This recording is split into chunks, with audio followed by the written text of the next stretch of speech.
Hello, IS300 enjoyers. Today I'm going to do a little bit of a review on this here head unit. So this is the Rode iVox brand head unit from AliExpress. There are lots of different versions, lots of different companies that sell this same head unit, pretty much the same faceplate, climate control, buttons, and head unit. All together under, like I said, many different brands that they're all really just the same thing, pretty much. They come in a wide variety of different specifications for the head unit itself. Mine is the 8-core processor, 8 gigabyte RAM, and 128 gigabyte storage version. So pretty much one of the more expensive ones that you can get. I did that basically just to hopefully limit any kind of lag with the unit. I didn't really want it to be unresponsive. And so far, for the most part, that has worked out for me. It's working pretty well. But yeah, so I guess, obviously just looking at the head unit, it does look pretty nice. The fit is okay. There was a little bit of gaps on the top that make it look a little bit funky. A little bit of gaps on the sides.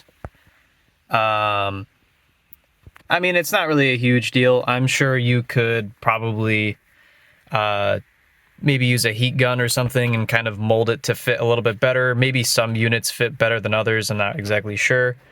You can actually see, funny enough, there are controls for the head unit in that little crack inside there that you cannot access because of the trim bezel for the car.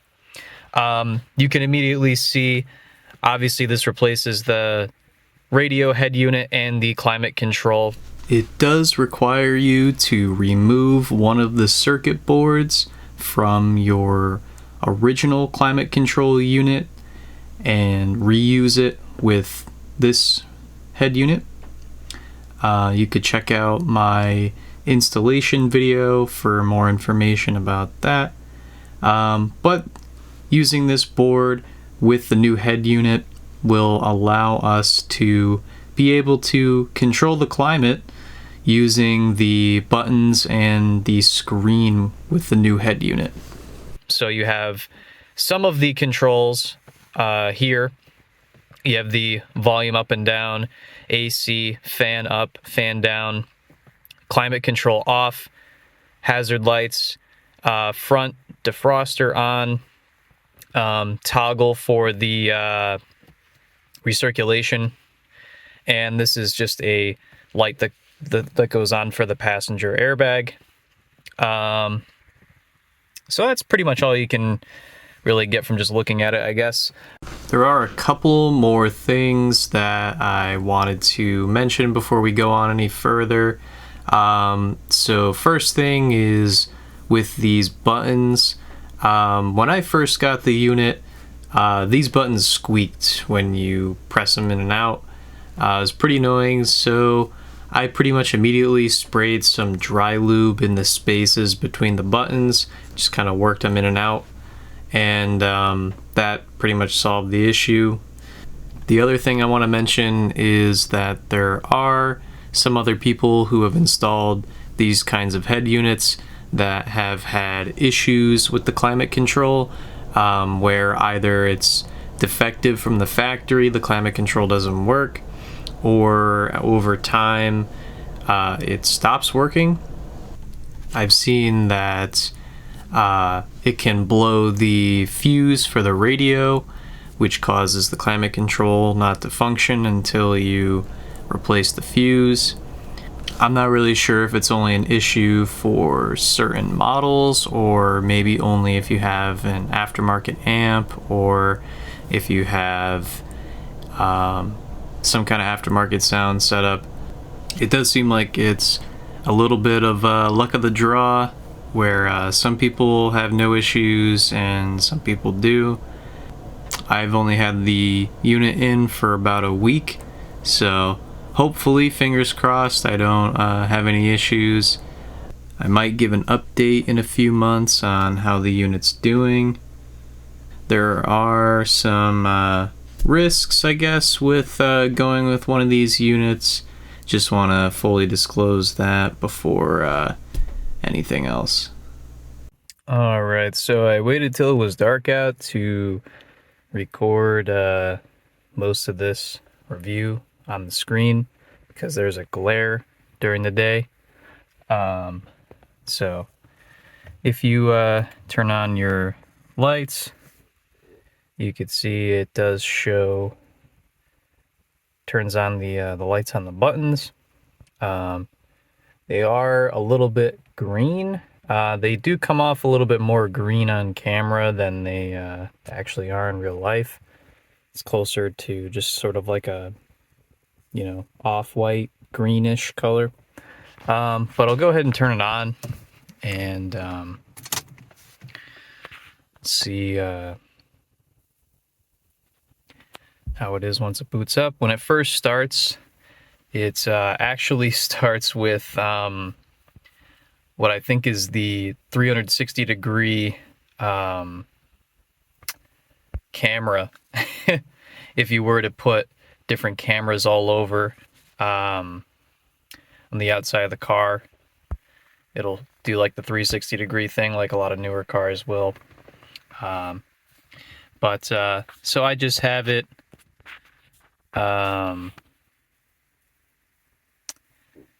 I have my phone with Bluetooth on, and so you could see pretty much how quickly it popped up with everything. They're already playing music. So pretty much how, you know, it was decently quick that it connected to wireless Android Auto. I figure that's probably what most people are interested in. So if you have Bluetooth on your phone it'll pair right up to wireless Android Auto or Apple CarPlay within, I don't know, maybe like 30 seconds or so, something like that. So pretty quick, pretty reasonable. So I don't have location on, so I don't dox myself. But so you can see, you know, you can multitask between maps and music at the same time. I haven't really tried using call or texting. Well, I have tried messaging once. I did send a text one time, just with voice Google Assistant. That worked fine, no issues. But you know, just your typical Android Auto stuff. Anything you would normally expect. It's decently responsive. I do think that there's just sort of some inherent lag when it comes to wireless Android Auto. I did test, it is pretty much the same for wired Android Auto too. I think it's just inherent to mirroring, you know, your phone onto another device. So you can kind of take a look at how the response is when you play and skip songs. You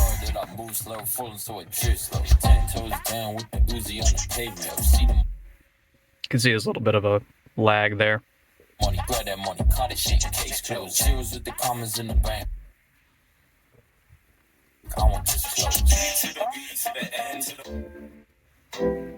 job first. It's pretty reasonable though, not too bad. I figure that what most people would be doing is just using this, and then while you have your music or your maps up with Android Auto or Apple CarPlay, you want to use your temperature controls. So if you basically just press any of the buttons for the climate control, it will bring up the climate control screen. So you can mess with the temperature here. It is in degrees Celsius. From what I've seen so far, I don't think there's any way to change the units. But you know, not really a huge deal. I don't have the car running now, so the AC, the recirculation, some of the, just those two really, those functions don't work while the car is not running. I mean, obviously there's no climate control going on when it's just on accessory anyway, but they're not responsive to the screen, but I will assure you they do work when the car is running.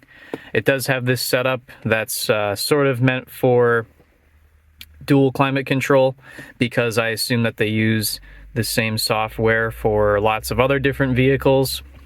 Yeah. So, like you've been seeing here, whenever you press one of these climate control buttons and the climate control screen pops up, after about maybe 10 seconds or so, it will just go back to what you previously had up, just like that. If you want to go straight back to it, you could press the arrow on the top. It'll go right back. Pretty responsive. I keep missing the arrow, sorry about that. So, not a bad setup. Obviously, you're losing the tactile feedback. This is your mode button here for where your air is coming out of.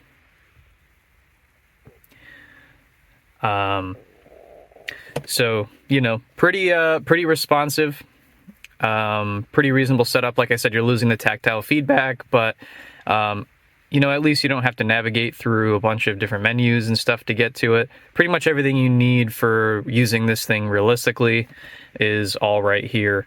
You know, just your maps, your music, your maps, your climate control.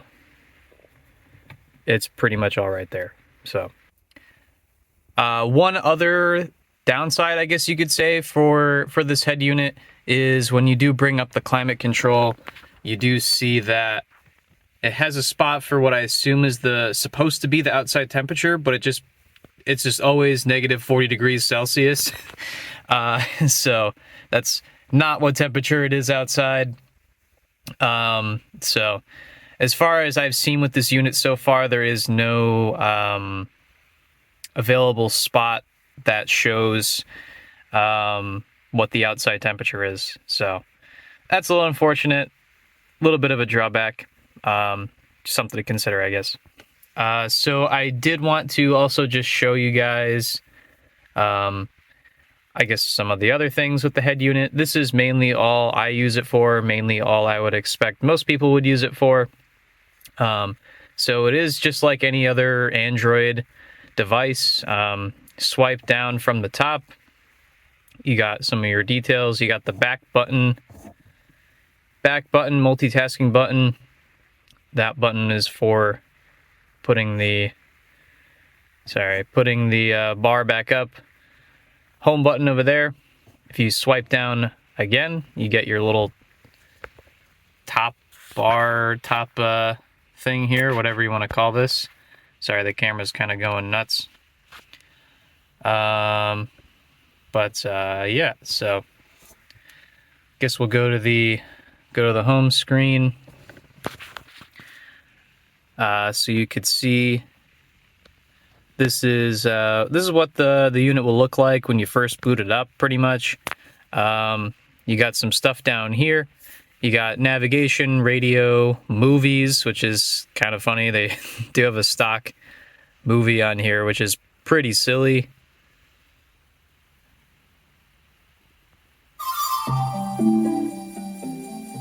It's just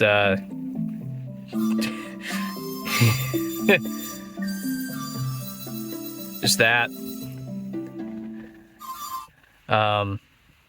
So, you know, in case you're interested in something like that, it's got it. Oops, sorry, we're back to Android Auto. Let's see, this is all apps. So that's likely the only thing you'll really be using here. You can see what it comes with here. I'll maybe go over some of the more important ones in a second. Sorry that the the focus and the lighting has just kind of been all over the place. The phone doesn't really know what to do. This is your car settings, regular settings, phone. So car settings this is where the climate control is, if you need to navigate to just that. Back to the car controls, there's the radio here. It's a radio with some preset things. You got CDs, I guess. You got this EQ kind of settings, balance, fade, all that kind of stuff here. A little bit primitive. There is another EQ option that I'll show in a bit. There's this, which is supposed to be some kind of fuel economy thing that shows current oil cost. Not really sure why. But yeah, so there's that. There is these settings here. There's this first one that shows actually gives an overview of the connectors, in case you interested in that for routing some speakers and whatever else. You got your system settings, factory settings here. For this, the code here is actually 8888. And that'll bring you to this little screen here with a bunch of stuff that most people probably don't care about. There is reboot there, so that's maybe the only one that may be of use to you in case you're having some issues with getting the Android Auto or Apple CarPlay to work or whatever. Moving on, we got car settings. That just brings you to the same screen with the climate control and everything we were just at. Android settings, that brings you to your standard Android settings. If you want to set the time, and nothing else is really super useful, I don't think. I guess Wi-Fi.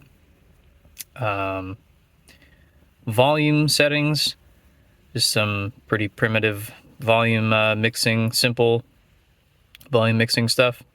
Screen brightness, so it's got day and night. Set how bright you want the screen to be. It doesn't seem like it has any kind of adaptive screen brightness. It has eye protection mode, which just kind of makes the screen more orangey to get rid of blue light, help your eyes. So the daytime is when the daytime mode is what works when you have your headlights off. So like right now, you can see the screen got a little bluer. When you turn your headlights or parking lights on, you can see it goes to the nighttime mode. It does change your Google Maps from white background to gray background. So that's nice. Navigation here, this is really setting your default app for navigation. But this is really only applicable if you were to be using the head unit as a standalone GPS kind of unit. There is a GPS module, and then there's also an antenna that comes with the unit for Wi-Fi and/or I believe 4G.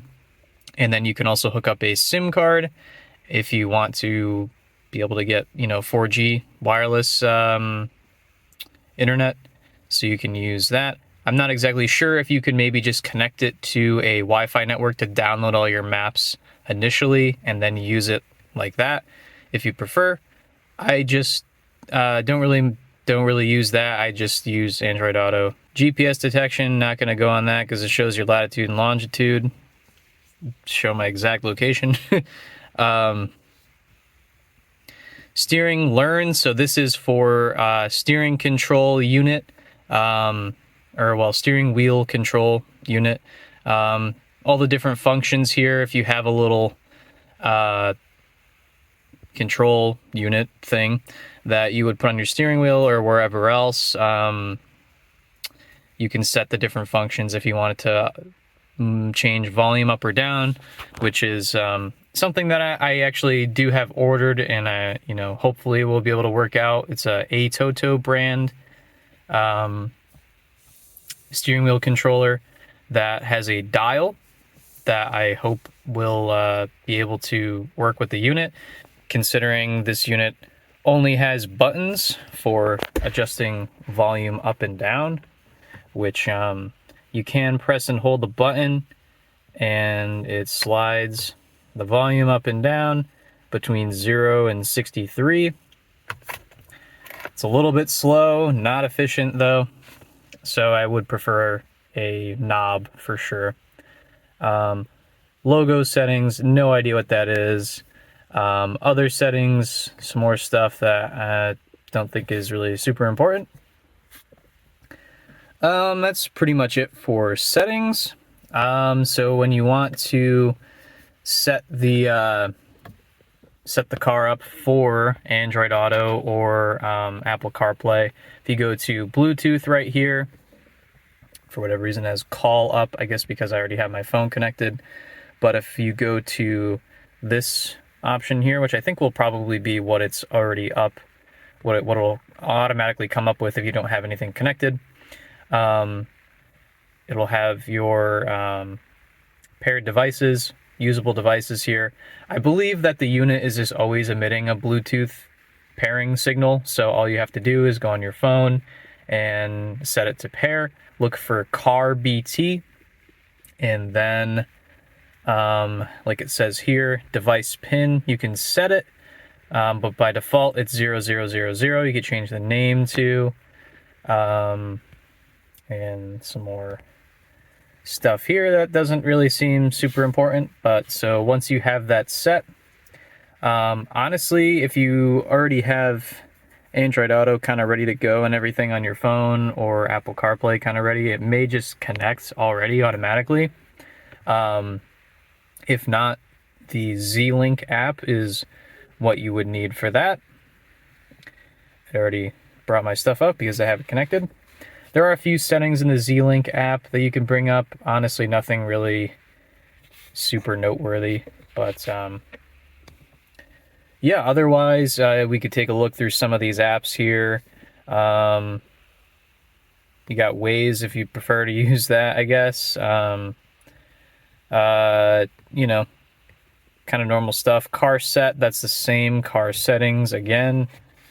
It's in 3 different places. So they want to make sure you can get to that. You can change the theme for the main home screen. For me, at least, I don't really look at it very much, so I really don't care. You can, I believe, go to the Android settings and change the background to whatever you would like it to be. There's a 360 view thing for the camera that I don't have set up. No idea what Advent is, to be honest with you. I think I tried clicking on it once and it just took forever to boot up, so I just closed it out. File manager. This is the other settings. The main I guess this is sort of the mother settings, since you have all your other settings within this settings menu. You got, Chrome for browsing internet, contacts, file manager, Google stuff. This is all if you were to use the head unit as a standalone thing without connecting it to anything. There is the DSP settings. So this is where you'll probably want to do most of your EQ stuff.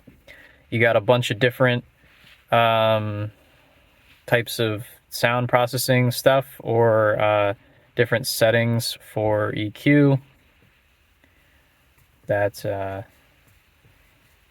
already set.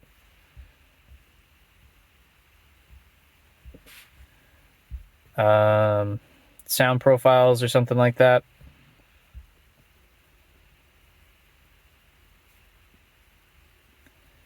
Custom stuff over here.